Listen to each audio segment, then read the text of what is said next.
So 2025 was supposed to be a year where you would have a blow of top based on the 4-year cycle of crypto. But we had also like a lot of volatility without that increase of the blow of top.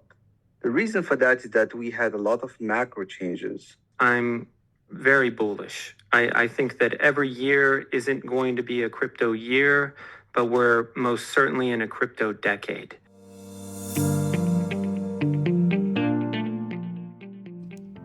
On this episode of Early Bird, Bitcoin and other cryptocurrencies, having spent most of the year up, are now down in 2025. Why did this happen? What about the new crypto ETFs in the market? And where could crypto go in 2026? Joining us today on the podcast to discuss these topics are Mehdi Lebbar, co-founder and chief investment officer at Yo Labs, and Matt Carr, managing partner at QCI Capital Management. If you're an investor looking to stay on top of the latest market trends, then you're listening to the right podcast. This is Early Bird, and I'm your host, Stephen Lerner. Before we get to today's discussion, let me tell you how you can save time and beat the market through Early Bird, a free daily email newsletter featuring commentary about the latest trends in stocks, cryptocurrency, and equity crowdfunding. Early Bird is designed to help individual and non-professional investors stay on top of all of the critical investing trends. The newsletter is 100% free and is sent to your email box each weekday morning. Subscribe to Early Bird for free at www.earlybird.email. Once again, that's earlybird.email. And now, today's discussion. Hello, everybody. Welcome to today's Early Bird podcast. Today, we're talking about cryptocurrency investing in 2025. Prices for Bitcoin and other leading cryptocurrencies started 2025 strong, but have since fallen. In fact, here we are in December 2025, and both Bitcoin and Ethereum are negative for the year. So we put together an all-star panel of experts to help us make sense of it all and what happened this year with cryptocurrency prices. Mehdi, we'll start with you. Why did most cryptocurrency prices have a bad 2025? So 2025 was supposed to be a year where you would have a blow of top based on the 4-year cycle of crypto. But we had also like a lot of volatility without that increase of the blow of top. The reason for that is that we had a lot of macro changes, mostly headwinds in terms of the liquidity. A lot of people have been waiting for the interest rates to go down, and the unwinding of the carry trade in Japan on the yen. All of these have affected the liquidity on the markets, and with additional volatility and uncertainty, we haven't seen like this increase in the cryptocurrency prices, basically. Mm-hmm. Okay, so it's more macro issues you're saying that have been the issue here with cryptocurrency prices in 2025. Yes, and I would say also like normally the 4-year cycle gets less and less effective.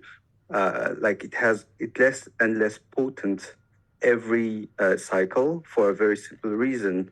The first time we divided by 2 the inflation rate of Bitcoin, it went from 20% to 12%, and then 12% to 6% inflation, 6% to 3%. So the first time you had a lot of supply change for Bitcoin. Right now, you have less of a supply change in Bitcoin. You also have a market cap for Bitcoin and for crypto that is in trillions of dollars. So the inflow that you need to have is bigger in order to have any impact on the price. And so all of this means that basically cryptocurrency is maturing over time. And so the impact on prices decreases over time. I'm glad to hear that cryptocurrencies are certainly maturing, and that's definitely true this year, in which we'll talk a little bit about that. Good points about comparing it to inflation and the dollar as well. Matt, let me bring you into this conversation. Why was 2025 such a bad year for cryptocurrencies? I really see 2025 as a year of growing pains for the industry. I think patience really is important here, and having a big picture of what's really being undertaken kind of behind the scenes. It was a year where the regulatory environment did a 180 in many jurisdictions and is much more constructive. It was a year where institutional participation and involvement has picked up at an amazing pace. It's also a year that a lot of investors are able to get involved with things like ETFs and things that are more tangible and readily available to them. To me, it was a year price-wise, there were less fireworks, but behind the scenes, there were more chess moves.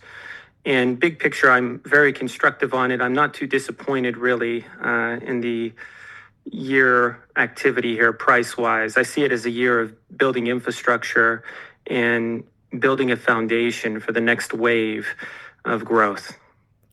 So we did an episode, I think it was in January, about cryptocurrencies for the year, predictions, had experts on. Most expected 2025 to be a spectacular year for cryptocurrency, especially in the wake of the election, a new administration that was going to come in and be very pro-crypto, it seemed. And I guess that didn't happen. In fact, just to compare crypto, because crypto doesn't sit in a bubble by itself. Stocks are up this year. Gold hit a record high and is up a lot this year. What happened with crypto? It depends where you set the expectation, I guess. So we had very high expectations for crypto, I think, in itself, which we have seen that increase happen in November last year around the election. And since then, we basically just defended those numbers. I mean, Bitcoin got new all-time highs of $126,000 in October, but it was more or less like that same level.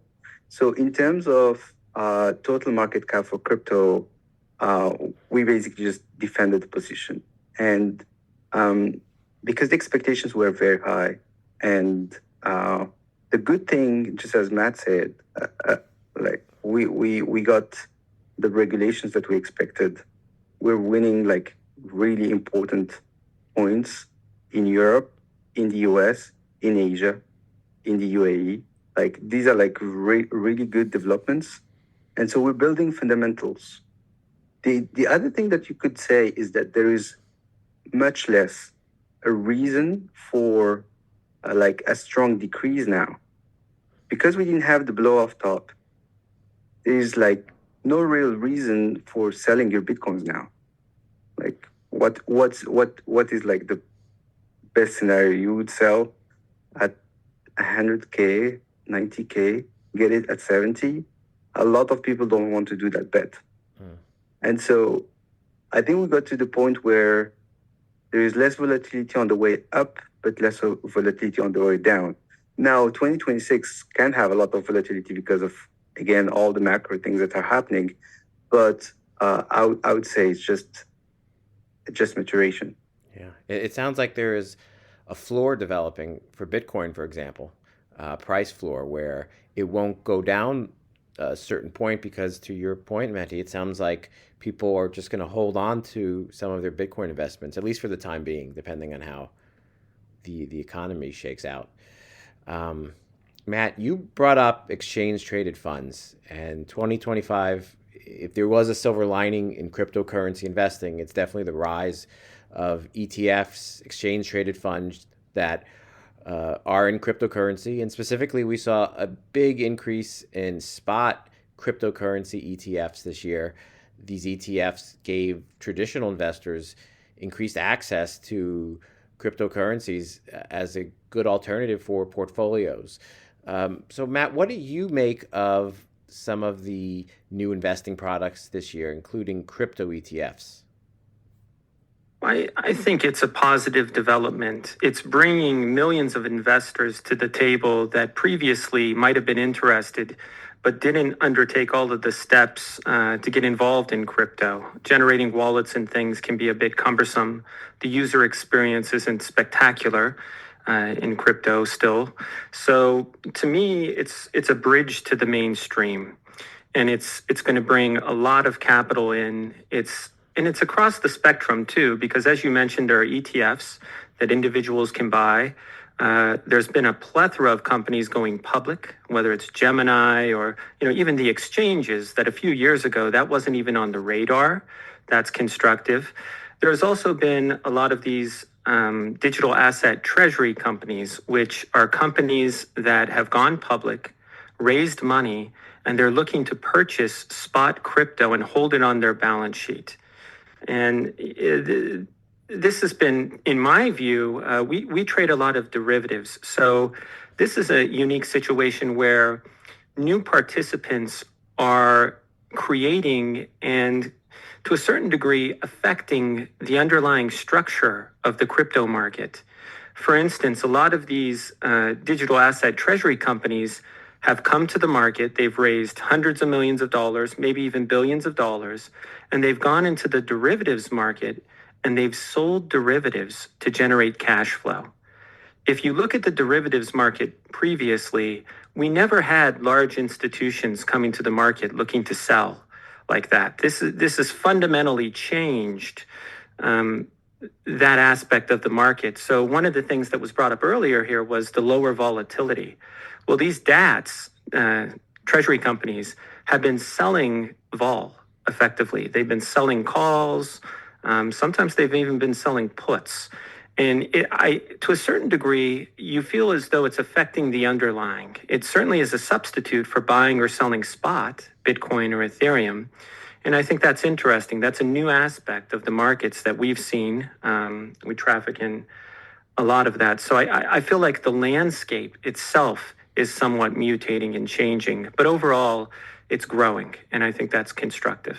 It is a positive way to look at things for the year, certainly with these new investing products out there. Mehdi, what do you think about some of the new crypto investing products, in particular, some of the new ETFs that have launched this year? Well, I think Matt responded very well on this. The other thing that I would add is we had the first time this month staking yield in Ethereum ETFs. That's something that's revolutionary, that's amazing, because it tells you that staking and yield on crypto is becoming more common and more adopted by Wall Street. That's really important. It is also related to this perspective in Congress that decentralized finance, when it is really decentralized, is not a security. And so that's also like a development that's just as important, in my opinion, as everything happening around the stable coins. The other thing that I would want to think about in terms of like new investing products is tokenized gold. Tokenized gold only started really this year. I mean, Pax Gold has been around for quite some time, but just as with the stablecoin of USDP, Pax Gold didn't create anything like large. But now with Tether, we have someone who created $4 billion in market cap for tokenized gold within 2 months of launching. So I think that that is like just 1% of the stablecoin market cap today, but it is significant for something that has only 2 months. And we create a lot of basically savings accounts that create DeFi yield on these like different assets. We have the USD, we have the Euro, we have Bitcoin and Ethereum. We added gold, and we create yield on gold, and that's the first time as well happening with like a carry trade on gold. Okay, that's good. And just real quick for the audience, yield staking for the Ethereum product, how would you define just what that is for investors out there who are hearing it for the first time? Yeah, so there are 4 types of yields in DeFi that are like sustainable. Well, what is yield staking? So yield staking is yield coming from the verification of transactions or the validation of transactions on the blockchain. And so you get paid in order to validate transactions. So some people pay gas fees. you receive the proceeds of these gas fees when you do staking, basically. And so, in order to validate these transactions, there is a need for liquidity to put at stake and to make the system of consensus work for the blockchain. And so you get paid for these transaction fees. Okay, I see. That's good, and good for our investors to know about that sort of thing. Let's talk a little bit about 2026. I wonder if what we saw in 2025 has maybe humbled us a bit, what in terms of what our expectations should be for cryptocurrency. So, Mehdi, I'll start with you. After a lackluster 2025, where could crypto go in 2026? Well, I think 2026 is going to be a year for seeing everything. We're going to see probably very low prices and very high prices at the same time. I expect volatility to increase. One reason is the macro environment. You have a lot of cycles coming at the same time. You have lower interest rates. You have high expectations for inflation. And you have also like the long cycle of the debt cycle that Ray Dalio loves to talk about.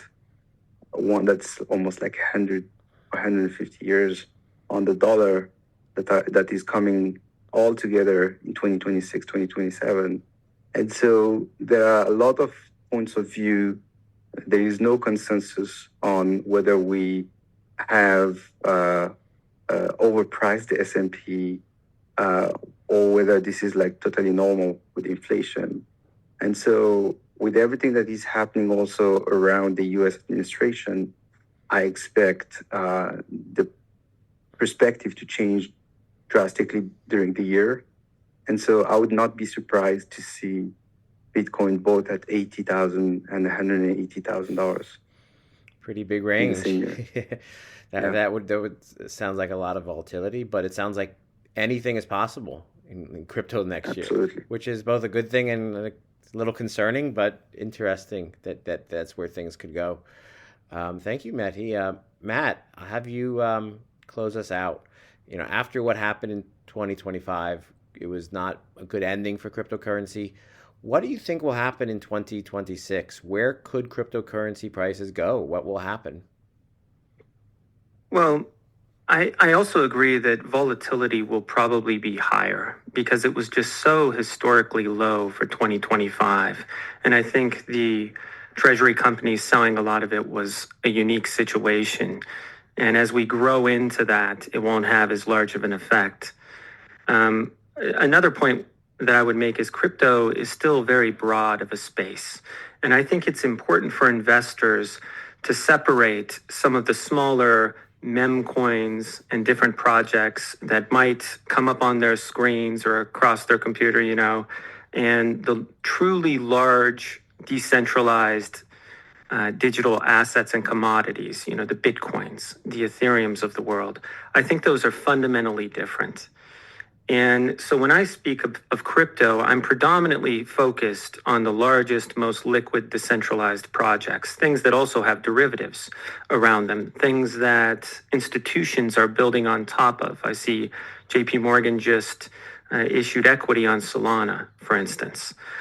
So these are platforms that no particular company controls, and the scale and scope of them is truly global.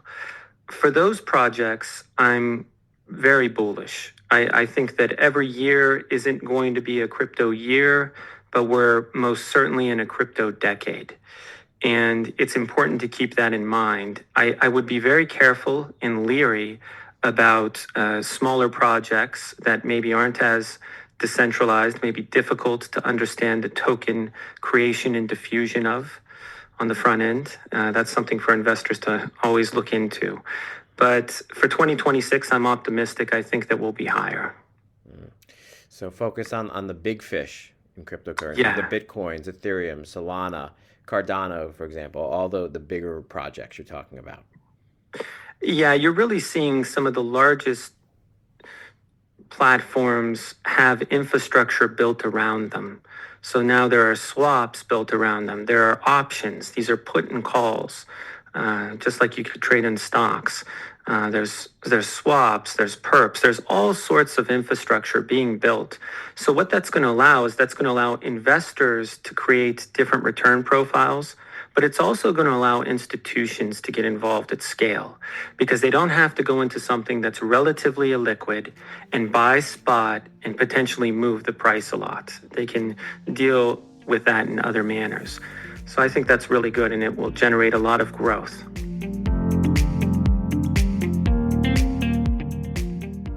Thank you again to Mehdi Lebbar and Matt Carr for sharing your insights on cryptocurrency. And thank you to everyone for listening to today's discussion. We'll be back next week for another episode of Early Bird. Have a great day.